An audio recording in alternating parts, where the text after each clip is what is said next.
Hi, everyone. Thanks for joining us today. All right, well, why don't we go ahead and get started? So I'm Rick Kempinski. I'm the Director of Fellowship Recruitment. Thank you all for joining us today. We have a really great panel discussion we're about to start. So we're going to do the Parenting and Pioneering STEM Innovation Forum, where we aim to delve into the world of science entrepreneurship and the unique perspective of being a parent while pursuing this path. So just so everyone knows, Activate aims to really provide a whole self approach to the fellowship, supporting our fellows not just financially, but making sure that they are doing well physically and mentally. We know that this can be a top concern for those who also have a family to support. So while the fellowship is designed to support your professional growth in many robust ways, we understand that many challenges and additional sacrifices may be made to support a family while also building a company. This event is going to explore some of these challenges and triumphs that await those considering the leap into science entrepreneurship, especially as parents. So we're luckily joined by 3 Activate Fellows today who can provide insight on how they have navigated these challenges. So feel free to ask questions in the chat throughout. If anyone spurs kind of a thought or something, please put it in the chat and we can answer it during the Q&A session, or raise your hand during the Q&A session portion to help you better understand how to overcome these challenges. You can raise your hand during that time and then someone will answer your question at that time. If we don't get to your question, don't worry, we can always follow up with you later. So without further ado, I'm going to introduce our panel. We have Eric Bellefroid from our New York office, our New York community, from our Cohort 2023. We have Tim, oh my gosh, I just learned how to pronounce your last name, Tim, and then I totally forgot it. Wannier? Did I say it right? Yes, Wannier. Wannier, okay, great. From our Boston community on our Cohort 2022, and then Neely Persitz from our Boston office in our Cohort 2023. So I'm going to have you all introduce yourself. Just talk a little about your technology, your Activate experience so far, and then we'll get into questions, and then we'll leave time later for the audience to ask their questions. So why don't we start with Eric? Awesome, and thanks for the introduction, Rick. Eric Bellefroid, based out of New York. I'm the CEO of a company called Brekland. Because it's relevant here, father of 2. I have a 2.5-year-old little boy and a 6-month-old daughter, or I guess 7-month-old as of this week. Very quick, I graduated from my PhD 5 years ago, worked in the city as a management consultant for several years before starting this company about 18 months ago. Brekland is developing a frost protection system. So basically a spray-on coating that we apply to crops to protect them from spring frost. So it is a climate resilience technology. We are currently a company of 2, and we are in the product development mode right now. So trying to get a first prototype working that we can bring into field and start testing with farmers. Okay, I'll go. Yeah. Tim Wannier. I am a 2nd-year Activate Fellow. So I guess the relevant details here are that I have a 6-year-old, 4-year-old, and 1-year-old. And I had the 1-year-old during the first year of my fellowship, and I came right out of my postdoc to found Wild Microbes, and I was a long-time postdoc and grad student, a long sufferer of low wages, and So Wild Microbes, what do? We are building up a catalog of novel bacterial microorganisms and leveraging them for in the biomanufacturing space, trying to bring new hosts to bear on some of the stickier challenges and trying to get new products and developed. Hi everyone, my name is Neely Persitz. I'm a 2023 Boston Cohort Activate Fellow. I have a bit of a circuitous path where I started my PhD very late, so I'm defending in a couple of months. I started my PhD at MIT when I was 34 and had a 1-year-old and a 4-year-old. They are now 12 and 7. So kind of veering out of PhD world and straight into entrepreneurship. I develop optical sensors for pharmaceutical production. Great. Thank you all for joining us again. So I'm going to start out by asking you all what or who inspired, your interest in the science or engineering field, and then what really led you and brought you to apply for Activate, and why did you choose maybe the career path of a science entrepreneur? It was kind of a lot. Yeah, that's a very broad question. I've always been a nerd, is the simple answer. So I always loved really technical stuff, even as a kid. And so STEM was obvious to me. When I got into STEM, I started looking at my professors and I'm like, wow, this is really cool. I want to do what they do. So that was how I got into a PhD. And then at PhD, realized like I really like solving complex problems. I really like working on big stuff and driving research, but I didn't appreciate the pace of academia. It just wasn't a good fit for me. And so I was actually interested in entrepreneurship really early on in my PhD. I started looking around and being like, this is what I want to do. And realized that the field I was in, I basically chose the wrong field. So I wasn't going to spin out any company from what I was doing in my research. And I wasn't an obvious choice for a lot of companies. So that kind of drove me to think a little bit about, okay, well, what other options do I have available to me that could lead me towards a path that would be exciting? So this is why I ended up doing management consulting for several years. And the idea was like, I'll basically do business strategy for a bunch of companies, management consultants actually to spin out to entrepreneurship a lot. And so that was what I did. I went and did it for 3 years, got really involved in a lot of startups, did a lot of support for corporates and VCs and private equity, working on all kinds of innovation until I sort of found the right spot, and then was able to lean onto some of my technical skills to build something into a space. Found the right problem and was able to go build something. And so now I'm in a spot where I'm the CEO of the company, so I'm probably driving more of the business strategy side of the equation. But I understand the science really well, and have been able to go hire or find a co-founder who's a technical person who's going to drive the day-to-day in the lab stuff. And so that's kind of what my path has looked like so far. But yeah, entrepreneurship has always been very high on my list of this is where I'm going to go. Great, Tim. Yes. Okay. So I guess it's like a bit of a mishmash of my parents' careers, really. My dad was an academic professor, and my mom was an entrepreneur, and so I started out wanting to be an entrepreneur, and then I wanted to go figure out something to build, and then I ended up just becoming an academic and doing that for a really long time, and thinking I would just be an academic, and then at the last minute flip back toward the entrepreneurial journey. So it was just not very creative of me, just kind of following along what my parents did. And was that the entirety of the question? Just what would be wanting into STEM? Yeah. Yeah. I don't know. I guess I like it, and it's a fun thing. And I think I couldn't work for I would be a bad fit as like an employee. I'm better suited to building something myself.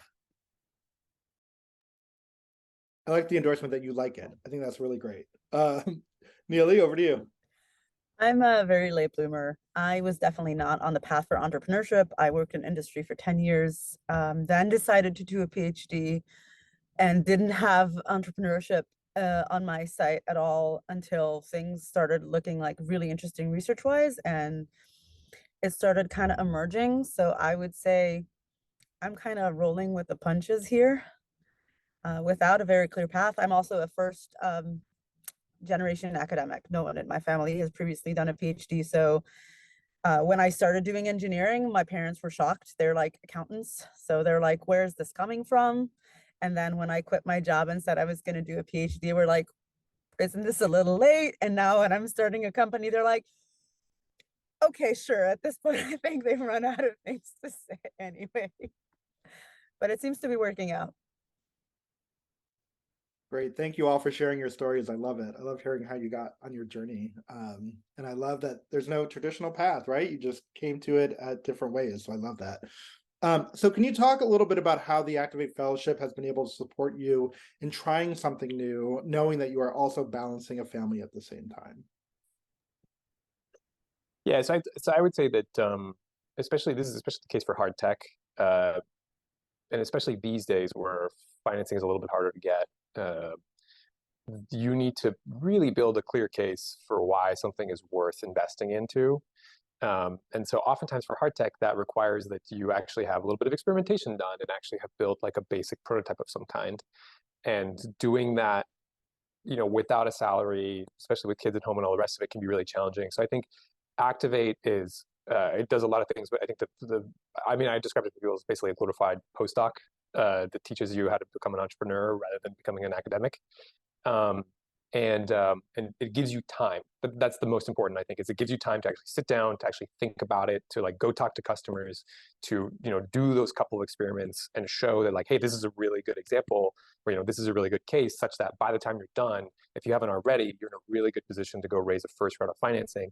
Or if you're going a different road, like going and getting, acquiring some pretty substantial non-dilutive funding in the form of grants or whatever it is. And so to me, the most valuable thing about Activate is taking the time to, having the time to basically be able to get there. Yeah, I think I would add on to that, just in the context of this panel discussion, that as a parent, so I mentioned, I've been low salary for a long time. I found myself joining Activate as, I don't know if I was 39 or 40 when I started, but in any case, it was the highest salary I'd ever pulled in my entire life. And I had 2 kids going on 3. So I think it was like a nice, it was, I think I was going to start the company anyway, but getting the support of Activate for like 2 years at a respectable salary, where I no longer had to just depend on my wife to support us. That was pretty awesome. And I think for supporting parents getting into this, I think that's like a massive thing that they offer. So for me, Activate was totally the make or break. Like as Tim said, I had decided to do a PhD very late, so my family had already sacrificed a lot, and I had sacrificed a lot, and it was clear that I was not going to be able, and I didn't want to take another 2 years to build a startup instead of supporting my family.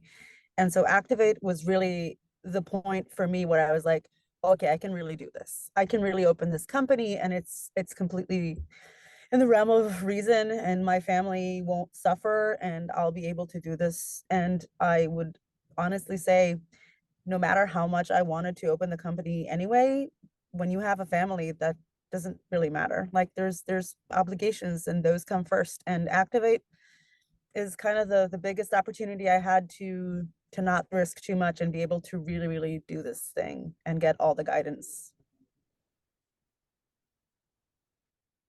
Great, thank you for that conversation. As a parent, what unique perspectives or approaches maybe do you bring to the leadership role in your company? And maybe even as a member of the community that you're in?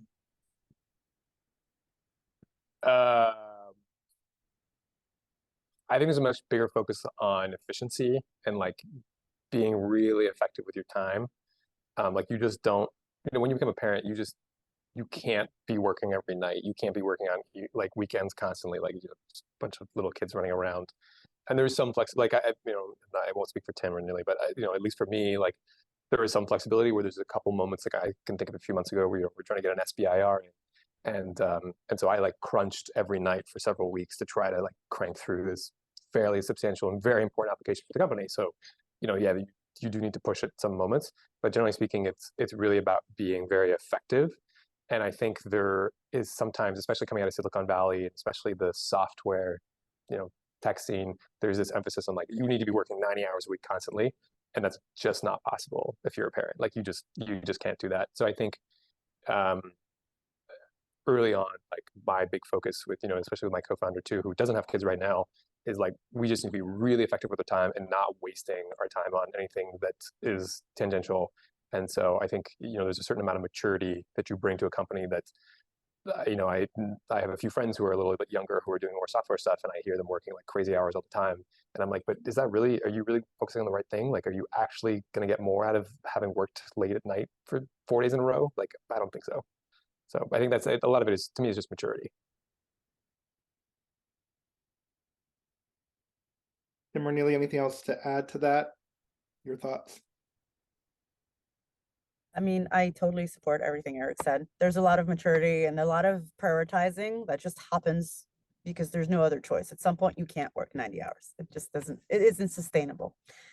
But for me, it also feels like it brings a lot of conflict solving issues. Yeah. Patience Patience. that definitely I did not have 10 years ago is now it's just like, I'm just gonna breathe in. This is not worth it.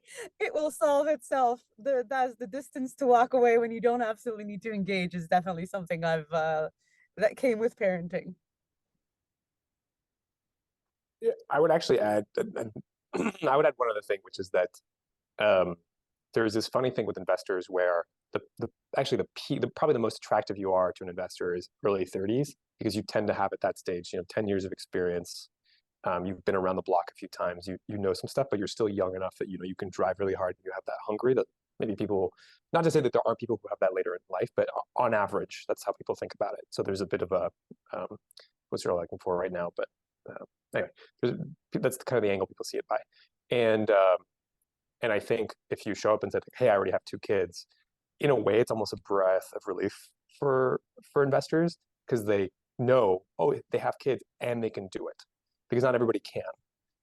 And so you've already been through that first test of like, well, I already have the kids because they expect that, if they're going to invest in you at 32 and the company's going to be around for 10 years, at some point you're having kids. So it gives them a breath of relief in the sense of like, well, we know they can actually do it then with kids. So I actually see it as an advantage. Not all investors see it that way, but that is something that I've heard from several investors now. Sorry, gotta say that rarely applies to women. Yeah, that is unfortunately true. There's a huge bias. Yeah. I also have a follow-up question here, if I may interject on this. How do you think the difference might be in people who are maybe talking to investors or trying to start their company, but they're thinking about starting a family as well, kind of in tandem at the same time? How do you think that might change? I think like so my perspective on starting a family is pretty evangelical, which is just you should start a family as soon as you feel like it and not wait for any reason because there'll never be a good time to start a family. And so I think my opinion is the younger you are, the better. I think I had kids way too late. I started at 35. I wish I'd started at 25 because you just get tired. So if you're thinking about having kids, my advice is just have them and life will figure itself out. Great. Investors also know you're going to have kids. So we actually had a Q&A we had a Q&A last week with a founder who has 4 kids. And it was just something, and her shtick was like, you just got to tell them. You just got to be honest. You got to say, and you have to have a plan. So you just say, I'm having kids. This is the rough timeline, and this is how we're going to do it. And like investors aren't stupid. They know that you're going to have kids. And, if they're investing in you, they know that you're also going to be around after you have kids. So, they're thinking about this on a 10-year horizon. So if you're 30 and you don't have kids yet and you're thinking about having kids and they're investing in you for 10 years, it's going to happen. So I think to me, it's just be honest about it. Great.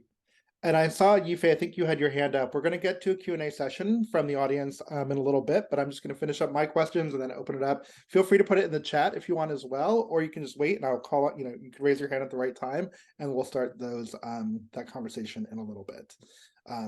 So thanks. So my next question is, what keeps you motivated to continue doing this work? Like, what is your motivation to do this? Tim or Neely, you go first this time. Millie. Fine, I'll go. Okay, so I've done many things. I've done academia, but I was never going to be an academic, and I knew that. And I did industry for 10 years, and so kind of exploring everything. I can no longer fathom having a boss, which is problematic, and it's the only thing I can see myself doing now. Like pursuing my research, doing what I want to do, managing my own time, my priorities. It's a kind of taste of freedom for me, I can't get back away from anymore. It's just the only thing I see myself doing. Yeah, I'll add the freedom for sure resonates with me. And also, I think the thing that finally took me over the brink was I think it's a question that people tell you to ask yourself all the time, which is if you have to look back on your life, what's the choice that you'd regret taking least?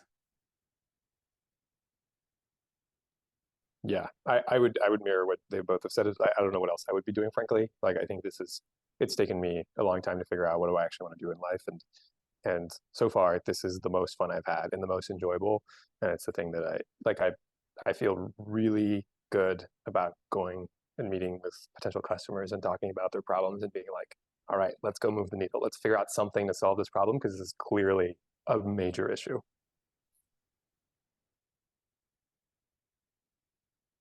Great. So what have you all found has been your biggest challenge so far, or over the time that you've been a fellow, of starting your family or having a family and pursuing the entrepreneurship pathway?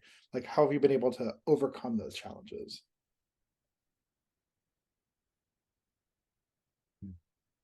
We'll start with Tim. We'll go in the middle. Yeah. Okay. So as it relates to the family aspect of things, I mean, there is let's see.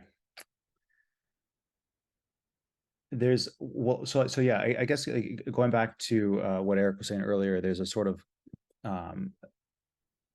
there's an entrepreneurial culture, I guess, or stereotype of wanting to work late and crushing it and pulling the hours and making the company your life. And yeah, you can't do that as a parent, really, or like at all. And at least if you want to be a good parent. And so I think I think I felt a challenge of coping with that internally. So I never felt any external pressure really, or nobody told me that I should be working longer hours or working harder. But I felt internal pressure that is in my mind is with the company a lot when I'm home with the kids, or I'm like checking my email. So it's like a job that doesn't turn off. And so figuring out how to turn off when I'm home and to figure out how to spend time with my family that's uninterrupted and has me paying attention to my kids as opposed to kind of thinking in the back of my mind about the company and this problem and that problem all the time. I think that's been a challenge. And I wouldn't say that I've completely solved it, but I aspire to be better every day at that. Great, Neely. I totally understand everything. It doesn't turn away. I'm doing a PhD and I'm opening a company. Like my brain doesn't shut down. It's the problem. I have a very, very exceptionally supportive spouse. And that is probably the biggest reason why I'm still here, because it doesn't have to be a spouse. It needs to be a support system, but a really, really, really, really strong one. Especially if you're going to have a family or have a family, then the amount of time and effort you need to put in is honestly not really manageable for a single human being. I don't know how you can do it. So having bounds and also have someone kind of check your bounds is really important. So my husband's super supportive, but when I cross the line, there's a clear line there and I know to respect that line too. And it's good that you have someone that cares for you enough to say, enough now, doesn't matter. Need to focus on what's here right now and not on could be, should be. So I urge all of you to find and make sure you have that support network before going on this journey. Yeah, I would say that yeah, that's basically the toughest one is Slack in the system. So both my wife and I work full time. She has a full time job as well. We live in New York City. Neither of us are from there. We don't have any family here. So when the kids are sick, so I have two young kids, like they get sick all the time. Slack in the system is really tough. So I will actually say the early stages, it was great because it was I was basically a solo founder for like 12 months or a little more than that. So it was great because I could just literally go, like, sometimes I had an occasional call back and move them and I would take the kids. It was fine. But now, really, I'd say the last couple of months now, I have a co-founder, we have money into the business, we're actually doing stuff. Doing that is a little bit more challenging. So designing, it's really about designing the way that you have Slack in the system, designing the way that you deal with different situations that come up as they do. I think that you do have a lot of flexibility, the founder. and you can do stuff. I have done a couple things where a couple times where the kids are sick, I take them during the day and then work at night, but that only works for so long, because at some point you're burning both ends. So it's, figuring that out is, to me, is like the biggest challenge, is finding the slack in the system to be able to deal with these situations. Yeah, and that's a great lead into the next question, which is basically, how do you all prioritize your work-life balance? Like, what is your way of doing that? What advice do you have on that? Set hours and bounds and be there. Yeah. Just be super clear cut about your hours off. I take 0 calls from 5:30 to 8:30, and I generally do not work on weekends. My thesis with this is it's less about work-life balance and more about work-life integration. And so figuring out, my day-to-day average is that those are the times that I have off. And if I really need to, sometimes my wife and I have figured out like a trade-off of like, how do we do this properly? But I think to me, it's setting very clear boundaries. And then if you do have additional work that is really high priority, having a way of doing it that's short-term, that doesn't overly impact the family.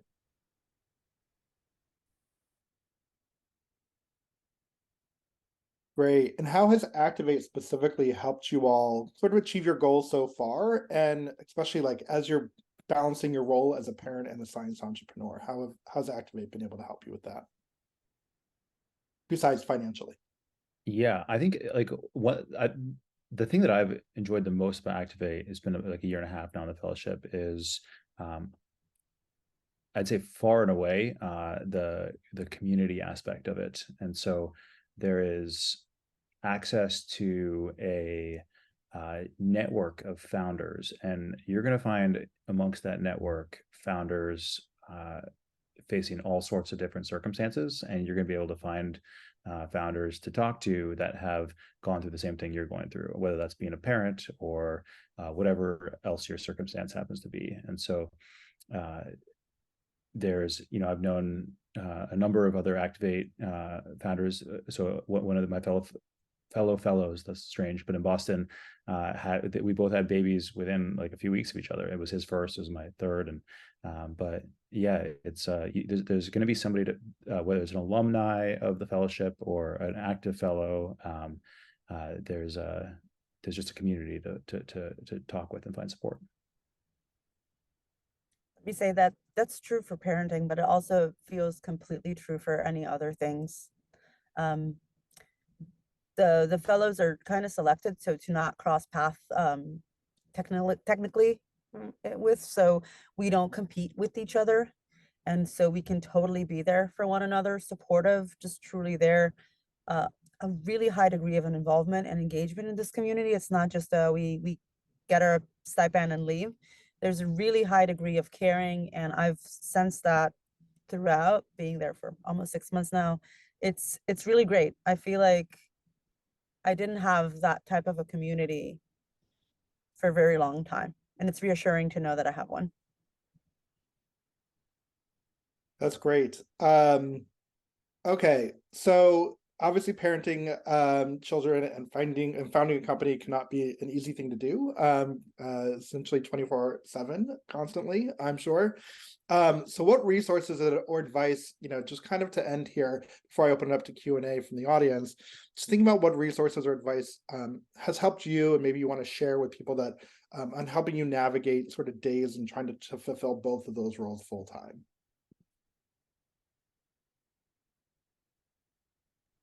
Ask for as much help that is humanly possible. Do not be embarrassed. Do not be shy.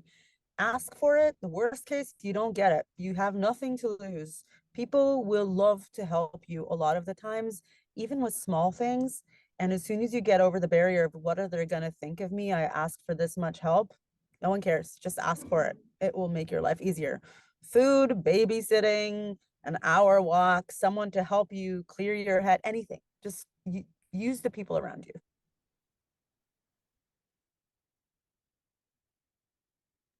Yeah, that exactly. I think just don't be afraid to ask for help. If you're asking for too much, people will tell you. They're pretty honest about it. But yeah, ask for help. That's, I think, the biggest one. Yeah. Yeah, I just want to comment on the chat going on right now, actually. I do not think that you should feel any obligation to discuss your personal life with an investor. So keep the business and family separate. That's my advice. Great. Yep. I just catching up on the chat. So, but that's good to know. Thank you for that as well. And feel free if anyone else has anything else they want to add to this as well. But let me open it up now to the audience. I've been asking a lot of questions. So feel free again to either put your question in the chat or raise your hand and I'll call on you and to go off mute and ask your question directly to our panelists. But hopefully this has spurred a lot of thought and questions that you might want to get some answers to. So let me open it up now.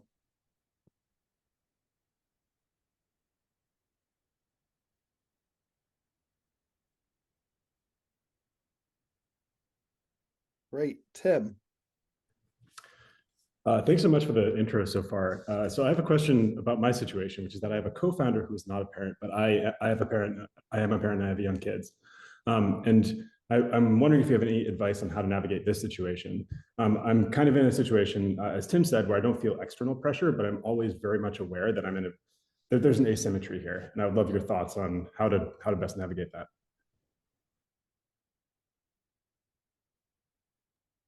I mean, co-founder relationship is like a huge topic on its own. What I would generally say is just be extremely open and honest. A co-founder is really like a marriage. It's a sad comparison, but it's really the best comparison. Like I think being open and honest and having open discussions about stuff and is kind of where it's key. And so, if you have I totally understand that if you have a co-founder who's willing to stay till 9 p.m. every single night and working on weekends, that can feel like an imbalance. And the answer might be that, you change the way that the equity split is run. So that might honestly be the best choice, right? I think what's really important is that you build a relationship that you can work with long term. And it should feel, you should be ready for the potential risk that down the line, both of you are really frustrated. There's a lot of resentment. And so you want to try to avoid that up front. So what I would say is, just be really clear and set your boundaries and be clear and be prepared. If there is a really large imbalance, be prepared for the fact that you may need to take less of the company. And that might be the trade-off for you to be able to do this job. But I think the most important thing is be upfront and honest about it and just have a real conversation.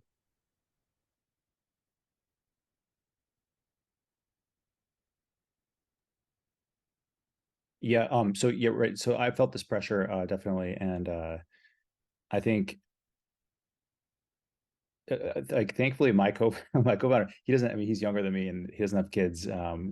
But he also doesn't feel the pressure to work 100-hour weeks, which then like slightly annoys me. But then I'm like, how am I getting annoyed? Because I'm working the same hours as he is. But I'm like, well, he's single. He should be working, killing himself. But yeah, we both just like work it like a normal job, and I think it's probably healthy to treat becoming an entrepreneur somewhat like a normal job. I mean, it's not a normal job, so it's not quite fair to say that. But it's I do think if you're like just pulling 100-hour weeks doesn't make you more productive. So it like being a parent does make you much more like have to be much more efficient. And so to the extent that you can describe to your co-founder that like that maturity that you develop and the ability to just hyper focus and create a calendar and just like level yourself up, I think that's you can kind of like talk about those kind of things. Yeah, and maybe on the pace thing, something I'll add on to Tim is that there are many theories as to why startups die, but people talk about all kinds of things. But there's a group of folks who are pointing out, which I thought is really interesting, is that probably the fundamental driver of why most startups die is that the founders give up.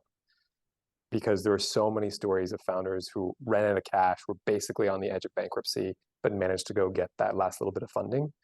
And so, the most likely driver of you giving up is actually burning out. And so this is where I think this mantra of running at 100 hours a week for months at a time is a really efficient way to burn yourself out. I know very few people who can actually continue that nonstop, and most of the people who can are working jobs that are like pretty mundane and don't require a lot of hard thinking. And so I would say that, being a founder of a company does require you to be pretty on top of stuff and be very thoughtful and be structuring things. And so there are moments where you might need to push a little bit harder, but this whole culture of like, we're going to work crazy all the time, to me, is completely unsustainable and is a great way to burn out after 2 to 3 years.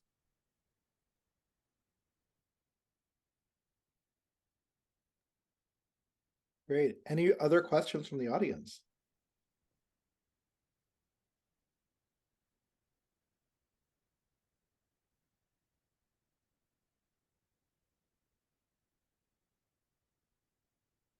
Opportunity to ask a question. I had a question. Yeah, go for it. Hi, my name's Vasha. So I was wondering, I know you mentioned you have like really great support from your partners. I was curious about balancing like the career that your partner has. Do your partners have like kind of stable careers, or are they also entrepreneurs, or are they students or postdocs? How are you, like, how does that play in? I can take this My one. wife's an ex client facing, but she works at Boston Consulting Group, no longer client facing, so she doesn't travel, but she works internally, and so that's been massively helpful in terms of, well, she works from home often, honestly, so she's able to manage her schedule, and yeah, like honestly, as a founder, your schedule can be flexible in certain situations because you run the company, and so until you get to a real professional size company, it's kind of like you set your own schedule, and so if the kid's sick, you can usually manage to work something out. My husband works at a startup. He's not an entrepreneur. He's just one of the first hires at a pretty nice startup. That's not super stable, but it's also not, it allowed me to do grad school and allows me to start a company. So it's very helpful that there's a stream of revenue that is dependable, because that's the first thing that you have childcare, you need to pay insurance. That's the first thing that needs to happen. And if your partner or network can't support that, then it's not going to be sustainable. Yeah, I would say my wife works for McKinsey, so I should send my husband to do consulting, obviously. I don't know what he's doing with all that engineering stuff. It's ridiculous, really. Yeah. So it's given us I'll refer him into BCG. Yeah, or McKinsey. It's also a good option. No, so that's given us, like, the same thing, stability. We have stability. We can pay rent in New York City, which I'm sure you've all heard is super light, and childcare. So that gives us the flexibility. It's definitely not a requirement. It depends entirely on where you are. So, all the three of us are basically Boston and New York, both very expensive cities. But there's a lot of parts of the world where that's not really the case. But that's how we've worked. And my co-founder's the same. His wife is she's a partner in big law. So, yeah. I saw a question in the chat about if Activate supports people differently, if depending on the age. No, I mean, Activate doesn't give you anything specific if you have children or you don't have children. It doesn't come into play. But I feel like a lot of the people at Activate have had more experience. Some of them are fresh out of grad school, but some of them have worked in industry. And generally, we understand that younger children have slightly more demands on your time and efforts than older kids. So I'm lucky my kids are now 7 and 12. They're mostly self-sufficient. They mostly just bicker endlessly, which just drives me crazy. But other than that, they feed themselves. So it's great. I don't have to change diapers. I'm happy. But again, that changes. But as Tim and I think Eric said, like, you're very flexible at first. So in many ways, it's kind of a good opportunity. It's never going to get easier. So might as well do it when you have a lot of flexibility and then kind of manage your own schedule. That's how I feel about it. We do offer different levels of benefit reimbursement or health insurance reimbursement based on whether or not you have a family, but that's pretty much the difference. We would cover that. We would give you reimbursement for that expense. But we try to, we have programming that we have expectations that you attend, but obviously if there's something that comes up, there's a lot of understanding, and we offer a lot of mentorship. A lot of our managing directors have children and now have been science entrepreneurs. And so I think that they provide a lot of mentorship and guidance in this area based on their experience as well. And there's an Activate Slack kids channel where you can share all your cute pictures. Halloween costumes this year were lit. Neely, you're not on that? It looks like you are really upset. I am horrified. Oh, Neely, you should join. It's great. We really yes, because everyone so much enjoys looking at other people's kids. Yeah, exactly. Yeah, that's good.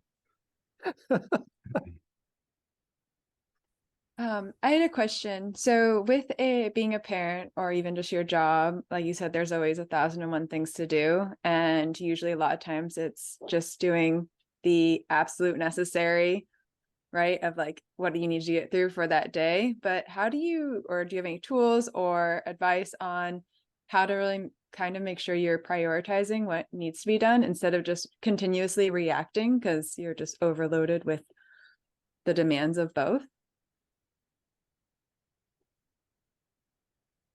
Yeah, I mean, it's an operating model. You still need to figure out an operating model that works. I think that's the big one, is like figuring out what's important, what's not important, what timeline is stuff important on. We're not fundraising. I'm not necessarily responding to investors very quickly. And I think some of them are annoyed by that, but I'm like, guys, you're not priority right now. Like, I have a lot of other stuff on my plate and I will get back to you, but it might take me a few days. So I think it's developing an operating model and having advisors to help with that, I think, is really important. So I've got a few advisors and they've been really helpful with helping me figure out, what is a priority and what is not, and what should I be focusing my time on right now. If you try and become efficient, you'd be surprised how much slack there is in your day. Yeah. Like there's a lot of slack. And when you're a parent, you discover that slack because you need it. Yeah. Yes, exactly. Yeah. Be really efficient with your calendar. Carve out time for stuff. Like, I just have a set time when I do accounting once a week so that I don't worry about it until that time. You can get really efficient. I also have a family calendar, and that is always overlaid on my other calendar. And that is very helpful because otherwise I do forget things. But in regards to like putting out fires, I think it's a lot about planning. And that also has to do with the type of person you are. I try to plan ahead at least 2-3 weeks, see it in my calendar, see what's gonna like the vibe, if I have more time or less time, and kind of build around that. Meaning build around that is also Neely needs a margarita night and I don't care about anything else because if I don't have one, I'll collapse. That also goes in the calendar. Like, it's not all work and all writing and all, sometimes it's like, if I don't take 2 hours for myself, nothing else is going to happen for the rest of the week. So let me just prioritize that. Kind of being mindful, thinking about that. I would encourage and kind of echo Eric. Mentors, and also particularly there's coaches who help entrepreneurs do this, CEOs.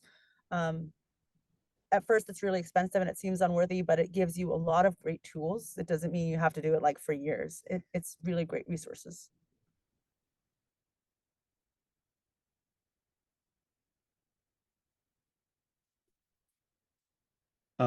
I see a question from Ian in the chat about investors allowing you to use expenses. I guess the perspective I would give here is that the investor is not your boss. So you're the boss of the company. And so the investor is accompanying you on a journey, and you're allowing them to accompany you on this journey. And they are going to receive a massive paycheck at the end of this journey because of all the hard work that you're doing. So you're actually giving the investor a massive gift by allowing them on this journey with you. And so if you come in with that perspective, which is I think the perspective that a good entrepreneur should have, and the investor will give you other things, like give you advice, give you contacts, access to network, access to capital, but ultimately the decision making in the company is yours to make. And so if you want to give yourself salary to allow you to have a family, I think that's the decision that you make as a founder. Yeah, it's also there are standard benchmarks for what founders should draw at different stages. And I mean, it's a little bit negotiable. There's probably limits, but like seed round I think is typically about 150 roughly gross. So there's kind of standard benchmarks. I would think about it more like that, of like, what is the rough benchmark? Where do you sit on that? And early stage, it's a little variable because some people will not take any salary until, say, they hit seed round. To me, what I would think about it is you're trading equity for basically a salary is what you're basically doing. So you're taking your equity at a discount by taking the salary now. But that's oftentimes okay. I think to me, it's all sort of negotiating the term sheets.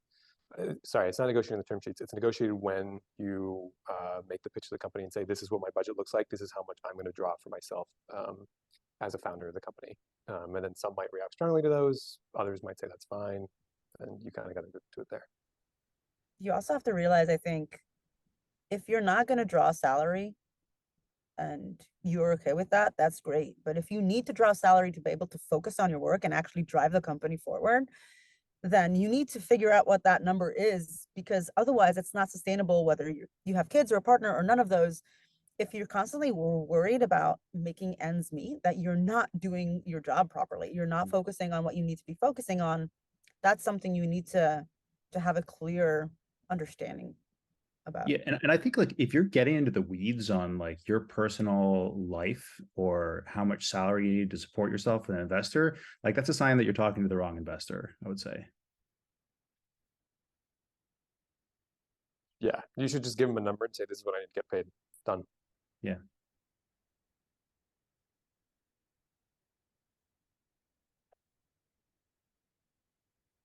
Great. I'm making sure if I've missed anything else in the chat. It sounds like we've caught up. Is there any other questions from the audience? Any additional ones? I think we still have a couple more minutes left. Maybe one or two more questions if people have anything burning that they want to know.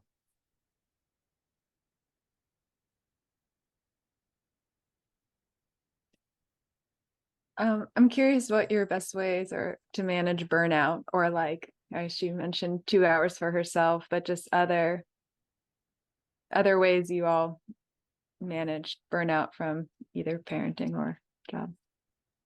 You don't cure burnout with 2 hours of margaritas. It's not going to work. Yeah. Burnout. Sorry, go ahead. I think it's more of a marathon, and you need to consider it as a marathon. You have to take care of yourself constantly. So I can't say I do this 100%. There's weeks where I fall behind, but generally I have an understanding that I need to do this for a long period of time. And that means that I need to eat properly, I need to exercise, I need to sleep, I need to do things so that I don't reach burnout. If I've reached burnout, I'm already too far gone. Not that it's not reversible, but it takes way longer to recover.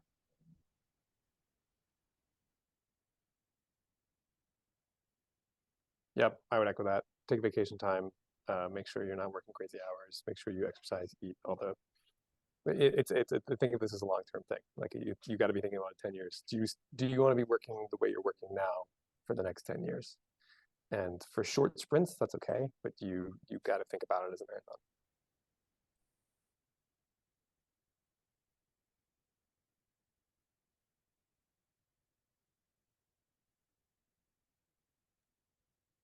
Great. Well, if there's no more questions, I'm happy to wrap up now and thank our panelists for sharing their stories, their experience, their advice, their resources. Thank you all so much. It was really a great conversation, really fun to have you all here and see you again as well. So thank you for coming. Thank you all of you for joining and asking your great questions. And hopefully this was super helpful in thinking about a career path as a science entrepreneur. We hope that we see your application. If you haven't submitted this year, hopefully we'll see your application in the future. And have a great day.